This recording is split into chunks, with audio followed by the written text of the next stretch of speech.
Hey there guys, GamersX here and welcome to my first Dragon Seed DLC weapon review and my 6th episode in BF4 Weapon Guides. If you're new here, let me introduce you what you might expect throughout the video. If not, please skip the intro. In the series I want to forge a weapon, which we are discussing from the basic loadout to the best possible loadout we can mix up to create the best customization for that weapon. Of course, the weapon review itself will guide you from weapon's basic default values so you can know if the chosen weapon is worth combining and using on the battlefield, to the fully customized weapon with all preferable attachments. I will also show you the weapon's good side and bad side, the pros and cons of the weapon if you may. So in short, we'll be discussing the weapon's damage, velocity, range and all other values. I will also introduce you with real life facts of each weapon and its statistics and behavior in the Battlefield 4 game. Dragon Seed has released half a month ago for premium members and on 29th for non-premium members. I bought myself a copy and tested all the weapons which came with the DLC. Because of the weapon's lightness and speed, I decided the first weapon to review is the SIG MPX PDW. So how do you unlock this awesome PDW? The assignment for unlocking is called the Not the Weakest Link, and it's not the most difficult one out there. Before you can even unlock the assignment, you need to reach the rank 10, as well as play one round on any Dragon Seed map. So yeah, the Dragon Seed DLC is a must. When the assignment finally begins, here's what you need to do. 2 PDW ribbons, that's 12 kills with the PDW. You have to link 10 points in chain link, and you need to get squad order followed 10 times. After that, you have successfully unlocked the weapon. If you would like to know more on how to unlock other weapons which came with the DLC, check out my other video where I did a nice presentation how to unlock all the weapons and accessories which came with the DLC. So the MPX real life stats are the following. The country of creation is Germany. The weight of the weapon is equal to 2.1 kilograms or 4.6 pounds. The length of the weapon is equal to 580 millimeters or 22.8 inches. The effective range of the weapon is 250 meters. The year of production is 2013. Effective range means the maximum distance at which the weapon is still counted as effective. A quick intro to the real-life service of this weapon. The SIG-Sauer MPX is a submachine gun produced by SIG-Sauer. First announced in 2013, the weapon is available in several selected fire configurations. With its small, compact and lightweight frame, it's ideally suited for military and police use.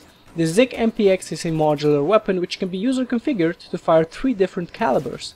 It takes ammunition from box magazines holding 10, 20 or 30 rounds. The weapon is also world's first submachine gun that operates with a fully closed and locked rotating bolt system, greatly enhancing operator safety. Now let's go to weapons in-game handling. The PDW has an outstanding close-medium range accuracy ideally suited for run-and-gun players. It's really fast and agile, having 850 rounds per minute. It really helps you in the close quarter battles, guys, in domination or in team deathmatch. Like for example on Operation Locker. When I was playing around on the Locker, it was obvious this is a close quarter killing machine. My score was somewhere about 40-7. It's been a long time, a very long time, since I did that kind of score, and I wasn't even focusing on my kill-death ratio.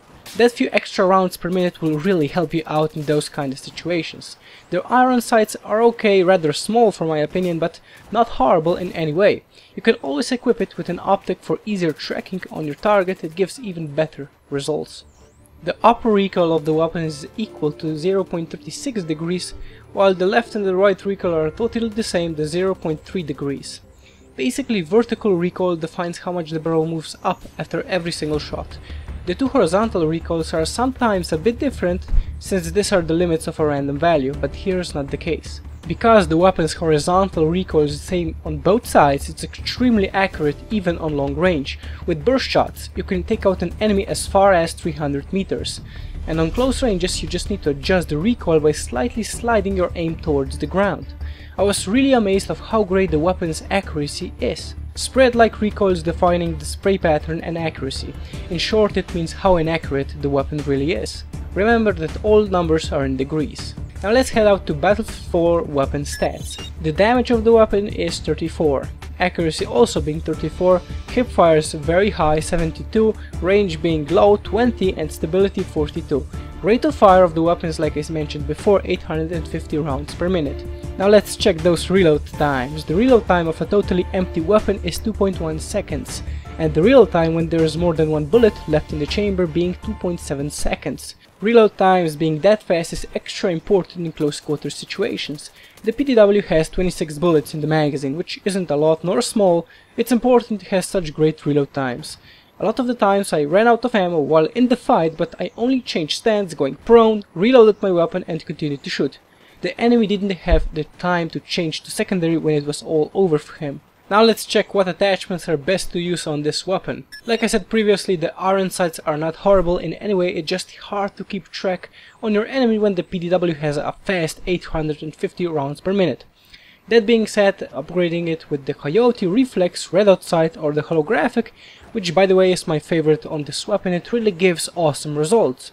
The next attachment I found to be the most considerable to use on this weapon is, as it's a PDW, and for the run and gun players, you'll likely be close and behind the enemy, so a suppressor is an excellent choice. Keeping your pace high with this kind of gun is all what you need, and the suppressor will help you achieve that. The weapon's hipfire is already awesome, but adding the additional laser sight to it, it will give even better results when up close with your enemy. You just don't need to aim down sight, which also with this gun up close isn't even recommended. Lastly, either equipping the weapon with the foregrip, enhancing your hipfire even more, or equipping it with any other grip for best results in stability or accuracy is okay. The weapon already has great accuracy, though my favorite attachment here would be the Stubby Grip. With all attachments mentioned and adding your favorite camo to it, it makes the weapon look extremely cool. Now let's go to damage model and damage stats in Battlefield 4. The damage multipliers are as seen here. The PDW has a bit different and higher damage rates and deals maximum damage of 27% of your maximum health. The weapon has a damage drop-off at a respectable 12.5 meters. What that means is with each meter being more distant from your target, the weapon has less damage of impact and it goes to a minimum of 13% at 50 meters. Now that's quite low compared to carbines and assault rifles, where pretty much all of them go to a minimum of 18%, although the maximum damage of the weapon is higher than the normal 25% damage of carbines and rifles. After 50 meters the weapon has the same damage at all distances.